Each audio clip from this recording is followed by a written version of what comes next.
আসসালামু আলাইকুম। কেমন হতো যদি বাচ্চাদের কখনো ডায়রিয়াই না হতো? বাচ্চাদের ডায়রিয়া কি 100% কমিয়ে ফেলা সম্ভব? উত্তর হচ্ছে 100% না কমাতে পারলেও 80% কিন্তু কমিয়ে ফেলা সম্ভব। কিভাবে? রোটাভাইরাসের ভ্যাকসিন দিয়ে। বাংলাদেশের যতগুলো ডায়রিয়া হয় তার ভেতরে কিন্তু 80%ই হয় হচ্ছে রোটা ভাইরাস দিয়ে। এবং আমাদের বাচ্চারা যে মারাত্মক ডায়রিয়া নিয়ে হাসপাতালে ভর্তি হয়ে থাকে 90%ই হয় হচ্ছে রোটা ভাইরাসের কারণে। তাহলে আপনি যদি রোটা ভাইরাসের ভ্যাকসিনটা নিয়ে নেন তাহলে কিন্তু 80% ডায়রিয়া কমে যাবে। তো রোটা ভাইরাসের ভ্যাকসিন কি আছে? উত্তর হচ্ছে হ্যাঁ আছে। এটা কিন্তু অত্যন্ত কার্যকরী। দুই ধরনের ভ্যাকসিন পাওয়া যায়, একটি হচ্ছে রোটা রিক্স আর একটা হচ্ছে রোটা টেক। রোটা রিক্স যেটা সেটা কিন্তু মাত্র 2টা ডোজ এবং রোটা টেক যেটা ওটা হচ্ছে 3টা ডোজ।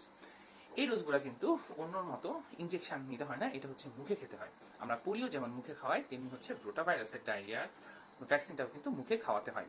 তাহলে আর রোটা রিক্সের ক্ষেত্রে আমি বললাম যে 2টা নিতে হয়, রোটা টেকের ক্ষেত্রে 3টা নিতে হয়। ডোজ শিডিউল কি? সহজভাবে যদি বলি, রোটা রিক্সের ক্ষেত্রে 6 সপ্তাহ একবার মুখে খাওয়াতে হবে এবং 10 সপ্তাহে মানে 4 সপ্তাহ অবশ্যই গ্যাপ রাখতে হবে, তখন মুখে খাওয়াতে পারবেন। রোটাটেকের ক্ষেত্রে কি? 6 সপ্তাহে বাচ্চাকে মুখে খাওয়াবেন, 10 সপ্তাহে বাচ্চাকে মুখে খাওয়াবেন এবং 14 সপ্তাহ মানে 4 সপ্তাহ মিনিমাম গ্যাপ রেখে আপনার বাচ্চাকে খাওয়াতে হবে। এটা কিন্তু অত্যন্ত কার্যকর আহ, এবং একটি উপায় রোটা ভাইরাস আপনার প্রিভেনশনের ক্ষেত্রে। তাহলে এই ক্ষেত্রে কিন্তু আপনার বেশ কিছু প্রিকশন নিতে হবে। ফার্স্ট ডোজ অবশ্যই আমরা বলি যে জন্মের প্রথম 3 মাসের ভেতরে খাওয়াতে হবে, এক্সাক্ট হচ্ছে 15 উইক। আমরা বলি যে প্রথম 3 মাসের ভেতর অবশ্যই বাচ্চাকে রোটা ভাইরাসের প্রথম ডোজ খাওয়াবেন এবং দ্বিতীয় ডোজ তৃতীয় ডোজ যথাক্রমে 6 মাস এবং হচ্ছে 8 মাসের আগেই খাওয়াতে হবে।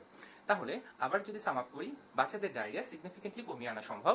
কিভাবে? রোটা ভাইরাসের টিকার মাধ্যমে। রোটা ভাইরাসের টিকা দুই ধরনের, একটা হচ্ছে রোটাটেক এবং আরেকটা হচ্ছে রোটা রিক্স। রোটা রিক্স দিতে হবে 2টা, রোটাটেক দিতে হবে 3টা। 6 সপ্তাহ, 10 সপ্তাহ এবং যেটা 3টা দিবেন আপনারা চাইলে 6 সপ্তাহ, 10 সপ্তাহ, 14 সপ্তাহ দিতে পারেন।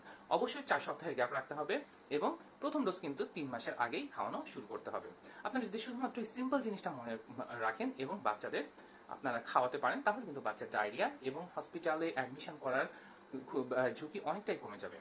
বাংলাদেশে কিন্তু এখন পর্যন্ত এটা ইপিআই শিডিউলে আসে নাই, মানে আমরা যে 10টা রোগের এগেনস্টে টিকা দিচ্ছি এর ভেতরে এটা আসে নাই। ফরচুনেটলি সরকারের কিন্তু প্ল্যান আছে সামনে 2 থেকে 3 বছরের ভেতরে রোটা ভাইরাসটা আমাদের ইপিআইতে নিয়ে আসা। তার আগ পর্যন্ত অবশ্যই আপনাদের বাচ্চাদের রোটা ভাইরাসের ভ্যাকসিন দিয়ে নেবেন। আসসালামু আলাইকুম।